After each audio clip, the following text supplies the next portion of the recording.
Did she take a wrong turn into a secretary seminar? A female recruit laughed as Emily Collins quietly stepped onto the FBI Academy's training field. Gray shirt, worn backpack, low-tied hair, no makeup, no noise. The FBI needs warriors, not preschool teachers, a tall male candidate said with a scoff, patting her shoulder as the rest of the group laughed along. During a tactical simulation, when Emily raised her voice to warn the team, the leader waved her off. Just sit there and don't disrupt the formation. No one knew. Just 3 days later, the woman they had dismissed would step down from a military helicopter in the suit of the President's special envoy of the United States. She stood at the edge of the training field that first morning with a calm, almost invisible presence. The other recruits wore sleek performance gear and carried brand new duffel bags embroidered with the logos of prestigious military units or top law enforcement academies. Emily's simple clothes made no impression: a light gray button-up shirt, khaki pants that had seen better days, and an old backpack. A few recruits looked her over with curiosity, but their interest quickly tilted to scorn once they noticed how quiet she was.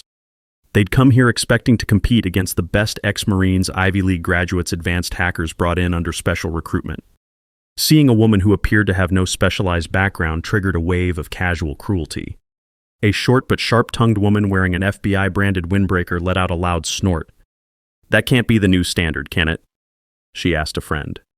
Nearby, a bulky man with a shaved head, apparently proud of his special forces past, watched Emily as if she were a stray cat invading a guard dog kennel.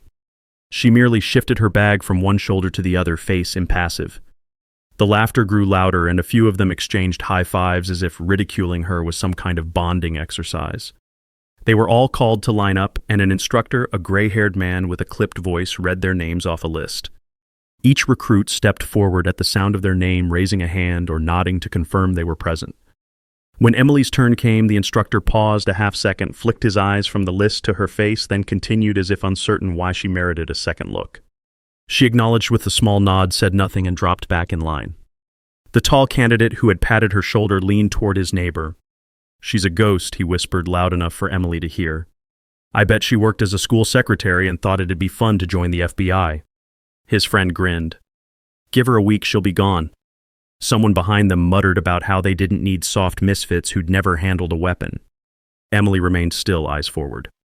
Within the hour, they were shepherded into a large training hangar for a physical evaluation. Rows of chin-up bars, tall walls for climbing, and a timed obstacle course waited.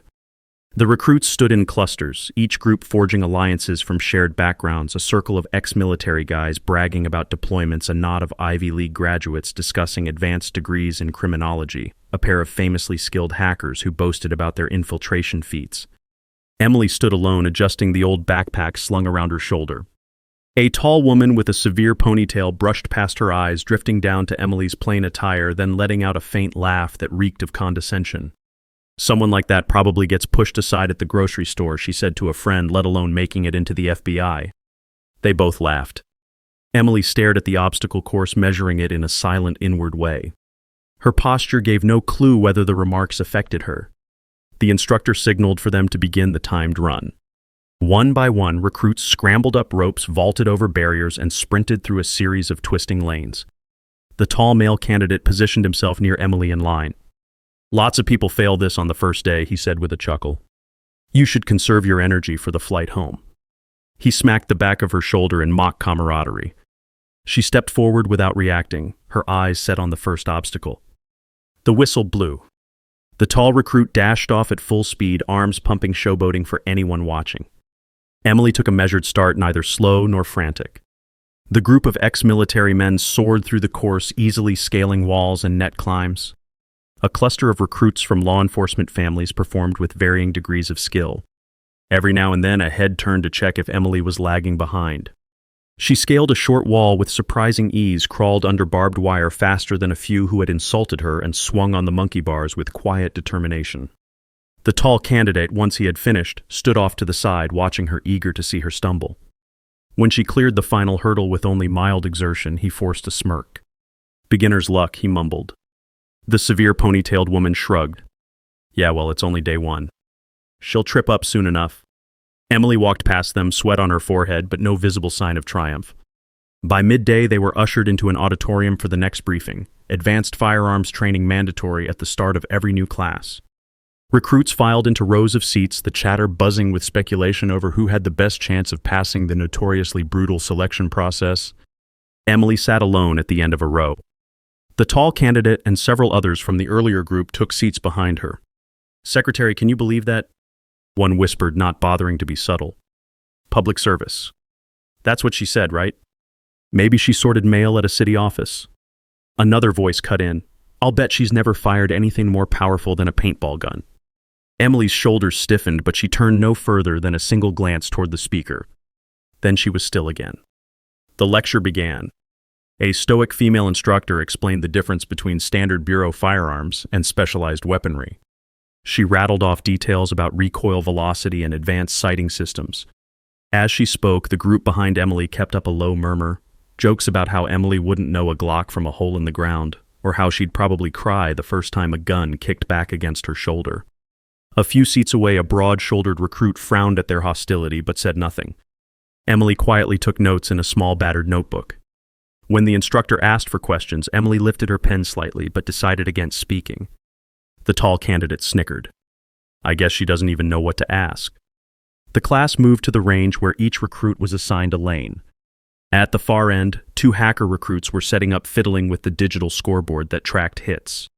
The air smelled of gun oil and powdered residue from thousands of rounds fired in previous sessions. Each booth had a paper silhouette target, a standard FBI model with a central ring for higher points. The tall candidate's eyes lit up as he watched Emily step into her booth. "Bet you $100 she hits the floor before she hits the target," he said to the man next to him, who smirked in agreement. She donned protective earmuffs, loaded a magazine, and raised the pistol. Her stance was efficient, no wasted movement, no trembling. The tall candidate rolled his eyes, sure she was just copying what she'd seen in movies.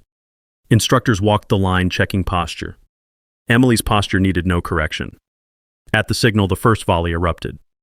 A storm of gunfire cracked down the range, shells clinking on the concrete. The tall candidate fired quickly, grouped a decent cluster near the silhouette's torso. He stepped back, glancing sideways to gauge Emily's performance. After an orderly ceasefire, the targets were reeled in. Emily's silhouette showed a tight cluster near the heart, a skillful grouping that suggested countless hours of practice. The tall candidate masked his surprise with a forced laugh. "The angle must have been off," he muttered. "There's no way she's that good. Probably just luck."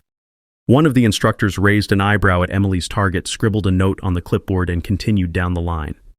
They broke for lunch, a clamor of voices filling the cafeteria.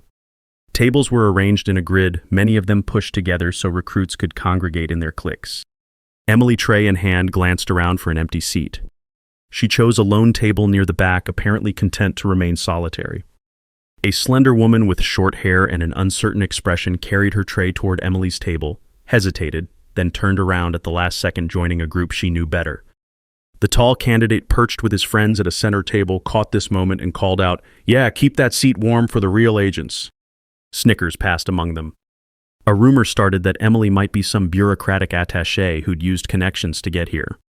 "That's the only explanation," an ex-cop recruit said, biting into his sandwich. "We all had to pass rigorous screening, but she acts like she's never been in a real field situation."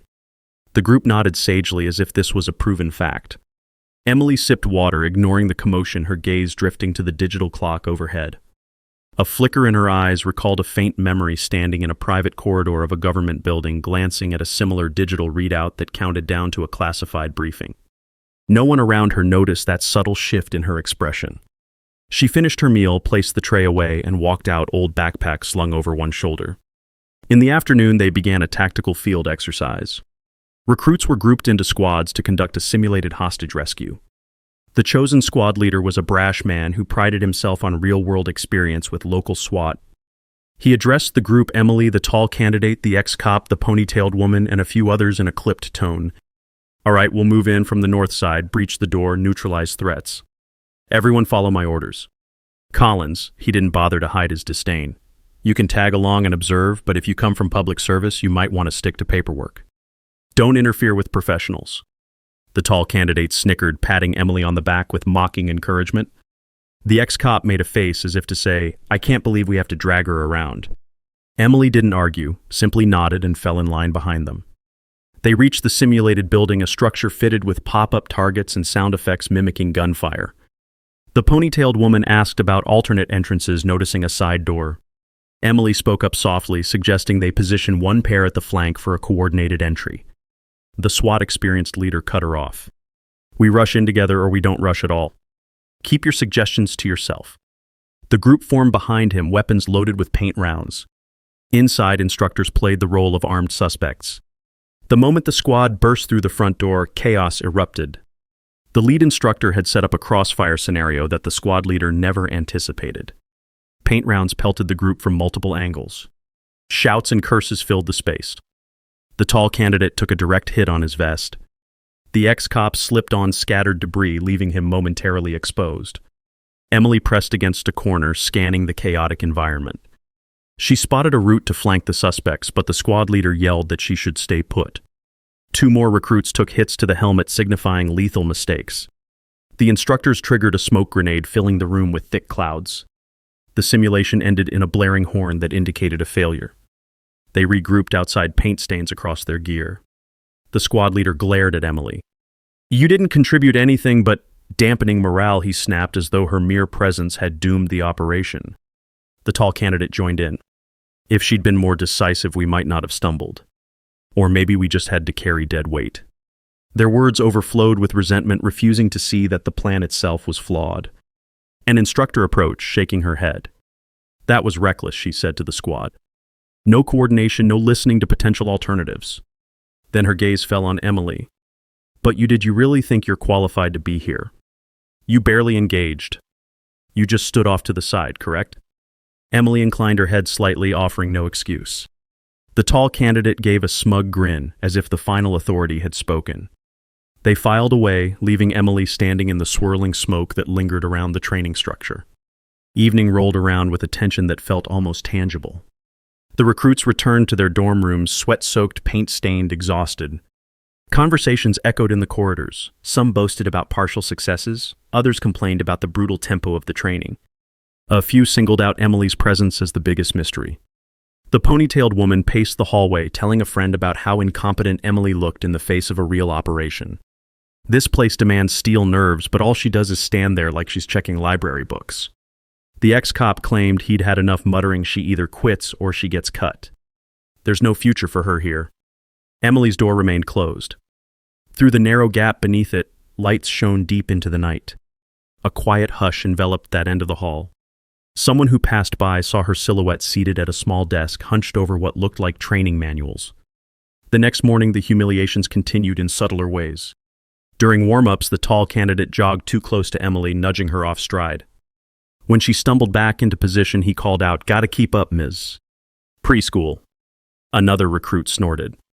"Don't blow a gasket trying." The instructor in charge either didn't notice or chose not to intervene, preoccupied with reading from a clipboard. The negativity grew more blatant at the next simulation, a combined test of physical endurance and mental puzzle solving.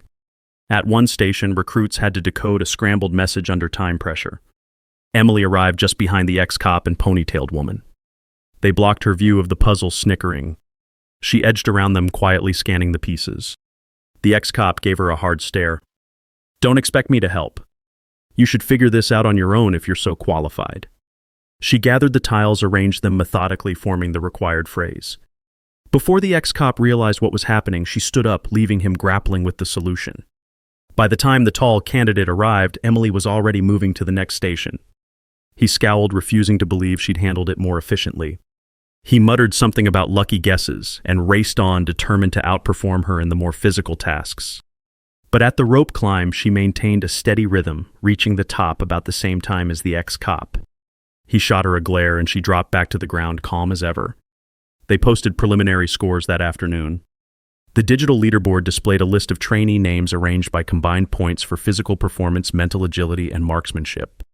The tall candidate hovered around the middle. The ex-cop was just below him, the ponytailed woman a bit further down. Emily's name unexpectedly rested near the top quarter of the list. A hush of disbelief rippled through the room when they saw her rank. The tall candidate cursed under his breath. "That can't be right. The system must be glitching." The ex-cop said, "There's no way. She's not that good." The ponytailed woman tried to laugh it off. In the real world, she'd crumble. "These stats mean nothing." But a few recruits who'd witnessed her quiet competence began to wonder if they'd misjudged her. One or two even exchanged guilty looks, recalling the jibes they'd thrown her way. Emily walked by, glanced at the board for less than a second, and moved on, unresponsive to the tension that thickened around her name. On day 3, the schedule demanded a final large-scale simulation, a hostage scenario with multiple rooms, timed infiltration, and a heavy emphasis on team coordination. The academy had set up a sprawling compound dotted with mock suspects and booby traps. Instructors would judge not just accuracy but synergy, how well recruits communicated, backed each other up, and adapted to unexpected threats. The tall candidate, the ex-cop, the ponytailed woman, and a handful of others ended up in the main assault team. Emily was assigned to observe their flank with 2 lesser-known recruits. The team leader, once again the brash SWAT veteran, outlined a risky plan. Emily ventured a suggestion from the side, calm and to the point. If you rush that corridor without checking the corners, the hostages could be caught in the crossfire. He dismissed her with a wave. Just stay behind us, all right? The FBI needs real warriors. The tall candidate smirked in agreement. We gotta move fast, not stand around analyzing. The group advanced. Emily watched them fan out, stepping into positions that left blind angles uncovered. She offered a low-voiced warning to the 2 recruits next to her, but they simply shrugged, glancing anxiously at the group leader for approval. They pushed through the first door. The instructors playing suspects popped out from side passages, unleashing volleys of paint rounds. The tall candidate took 2 hits to his protective vest, cursing. The ex-cop tried to return fire but got flanked. The ponytailed woman advanced too far and ended up pinned behind a flimsy barrier. A shrill alarm indicated a hostage injured in the crossfire. The chaos spiraled. The squad ended up huddling behind makeshift cover with minimal communication. Emily stayed near the rear exit, eyes scanning for an approach that might salvage the scenario. The team leader barked at her to stay put, insisting they'd handle it. The result was predictable. The instructors ended the simulation, prematurely signaling a major failure. When the battered, paint-splattered recruits regrouped, the leader zeroed in on Emily. "You were useless," he snapped, ignoring the fact that she'd tried to warn him. The tall candidate tore off his helmet, pointing at Emily. "She jinxed us, or she stood around doing nothing. One or the other." The ex-cop joined in, out of breath and furious. "She's not cut out for this." At the debrief, an academy official stood before them, a woman in her 50s, face etched with a permanent line of disappointment. It wasn't just the meltdown in tactics, she said, scanning their faces. It was the attitude. Disorganized, arrogant, ignoring potential input. Where do you expect to go in a real crisis if you can't manage a simulation? Her stern gaze halted on Emily, who remained at the edge of the group. "And you, Collins? Did you think you were qualified to be here?" A hush enveloped the room, the tension so thick that some recruits held their breath. Emily's posture revealed no anger, no shame, just a poised stillness. The official exhaled sharply and waved them off. "Get rest. Tomorrow we'll finalize evaluations." The tall candidate and his circle walked past Emily with sneers. "Good luck passing," the ponytailed woman spat. "You're a disgrace to the program." That night, the dorm building hummed with restless energy. Rumors traveled quickly the top brass might come to observe how the recruits had performed overall. Perhaps they'd cut half the class. Some said a special government official was visiting to tighten budget concerns. The tall candidate joked, "They'll see how incompetent our so-called public servant is and toss her out first." The ex-cop nodded. "At least that'll clear the air around here." A few recruits seemed unsettled by the cruelty, but no one challenged them. Morning arrived with an unexpected spectacle. Black SUVs with tinted windows lined the academy's driveway. Helicopters circled overhead, then landed on the open field that only days before had hosted warm-up exercises. Agents in dark suits and earpieces fanned out, forming a perimeter. The lead instructor ordered every recruit to stand in formation. Murmurs erupted. "Is this for real?" "Secret Service." "Homeland Security." "Are we under threat?" The tall candidate wiped nervous sweat from his forehead. The ex-cop squinted, scanning the uniforms. The ponytailed woman stood rigid, uncertain. Emily stepped into formation with the same unassuming calm, her old backpack nowhere in sight this time. A hush fell as a high-ranking figure from the Department of Homeland Security marched forward, flanked by Secret Service details. The official carried a sealed folder. In a crisp voice, he announced that these recruits would receive new orders from the highest levels of government. No one moved or spoke. Then, in front of everyone, the official read from the folder. His tone was solemn as he introduced the president's highest special envoy, an undercover operative assigned to evaluate the Academy's standards and the moral fiber of its future agents. The crowd glanced around, searching for some important-looking official to step from the SUVs. The official's gaze fell on Emily. He asked her to come forward, addressing her as Mrs. Collins. A ripple of disbelief coursed through the ranks. A few recruits, especially the tall candidate, the ponytailed woman, the ex-cop, and the SWAT leader, looked thunderstruck. Emily stepped out of line, walking with measured grace to join the official. He proceeded to list her achievements: top-secret overseas missions, protective details for the president during high-risk trips, and a National Medal of Honor. Gasps rose from the recruits who had assumed she was a nobody. The official underscored her role in assessing not just training standards but also the interpersonal dynamics that define the FBI's core values. The yard was so quiet that even the helicopter rotors seemed distant. Those who had ridiculed Emily felt the floor drop beneath them. The tall candidate's face turned ashen, remembering every mocking phrase he'd used. The ex-cop looked like he'd swallowed a bitter pill, jaw twitching. The ponytailed woman's eyes watered, and she tried to avert her gaze as if not wanting to accept this reality. The SWAT leader stared at Emily, a slow flush creeping up his neck. Emily faced the sea of recruits, her voice calm but resonant. She spoke of how the FBI needed more than physical prowess or arrogance. She said that in real missions, the quiet, overlooked individual might be the strongest asset, while those puffed up with pride might break under pressure. Each sentence struck the hearts of those who remembered belittling her. By the time she finished, even the cocksure tall candidate lowered his head. The Department of Homeland Security official resumed control of the assembly, announcing that Emily's personal evaluations would now inform the final results. The tall candidate and several others who had led the bullying were called forward first. Their conduct had shown disrespect, arrogance, and the inability to foster team cohesion, the official explained. Effective immediately, they were dismissed from the program. The tall candidate tried to argue that he'd only been joking, but no one entertained his excuses. The ex-cop turned red, stammering about how he'd done well on the obstacle courses, only to hear that personal attitude mattered as much as physical skill. The ponytailed woman stood on shaky legs, tears sliding down her cheeks as the official read a note that summarized her repeated incidents of harassment toward Emily. Another handful of recruits who joined in the hostility received their dismissal notices. They slunk away, humiliated families, disappointed careers cut short. The hush was painful, broken only by the whir of the helicopter overhead. Others, some who had apologized to Emily or refrained from mocking her, found themselves not just spared but praised for showing the qualities the FBI needed: humility, collaboration, moral decency. They were invited to remain in a specialized training track under the guidance of Ms. Collins. A swirl of gratitude and shock swept the group as they realized how close they'd come to following the bully's lead. Emily quietly stepped aside, letting the official finalize the administrative details.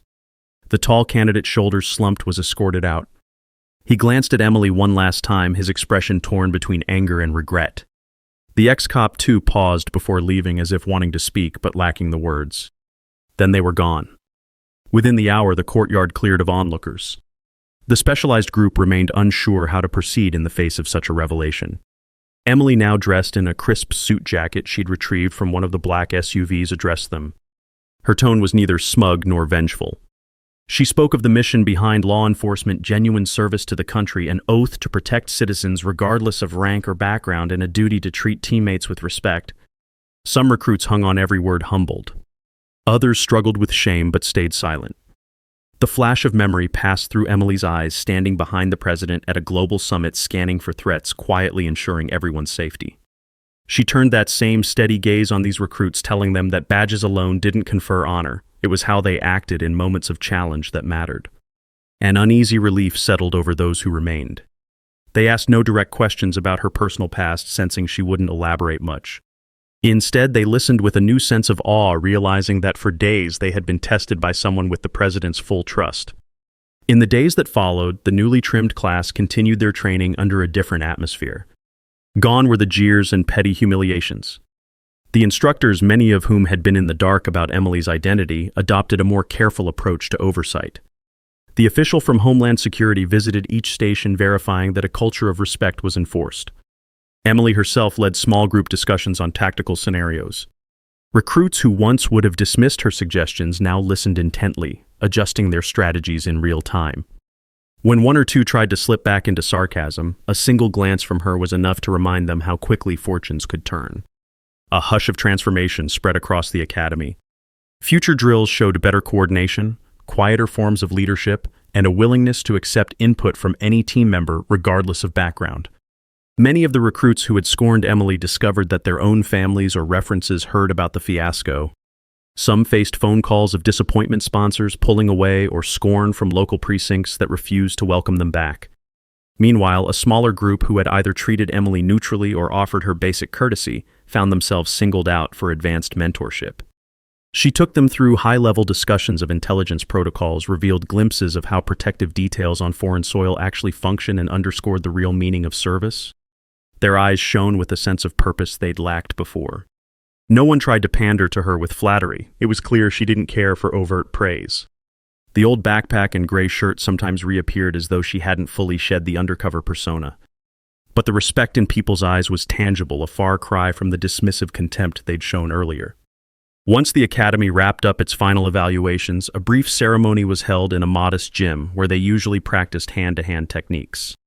Emily stood at the front, observing as the lead instructor praised the newly minted recruits who passed under her watch.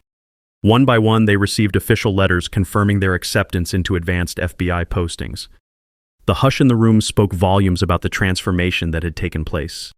Emily spoke no lengthy speeches, but the instructor read a prepared statement that highlighted her unique role and singled out her unwavering dedication to upholding the Bureau's values. The recruits, some of whom had begun the program with inflated egos, understood now that true strength meant humility. When the ceremony ended, Emily shook hands with each passing graduate.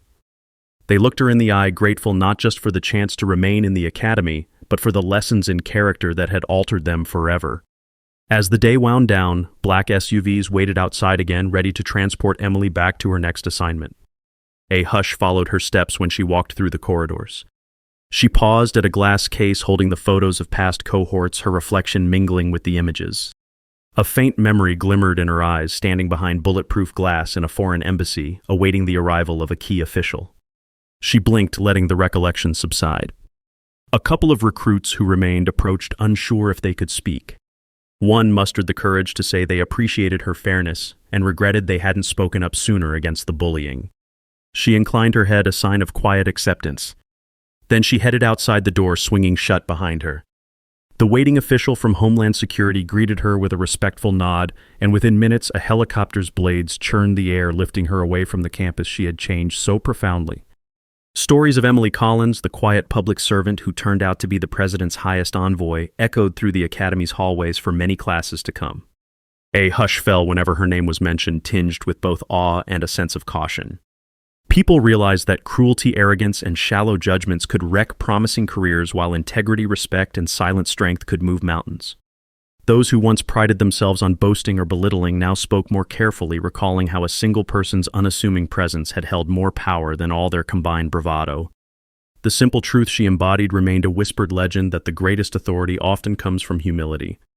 Maybe that's the lesson the president hoped would take root in the next generation of agents. Never judge by appearances. Never assume quiet means weak, and never forget that the ultimate measure of a law enforcement officer lies in character, not showmanship. She never changed her calm tone or her steady gaze, but she changed them. She never scolded them or raised her voice, but she left them humbled. She carried her old backpack, wore that gray shirt, endured their scorn, and then stepped off a helicopter as the president's envoy. Her story reminds us that appearances are only the dust on a surface, and true power often rests in silence. If her quiet resolve has reached a hidden corner of your heart, if it stirs you to see your own strength unspoken, take a moment to like, share, comment, and subscribe. Even the smallest gesture of recognition can spark a transformation that words alone cannot capture. May her example guide us toward a deeper sense of justice, honesty, and the courage to stand tall in who we truly are.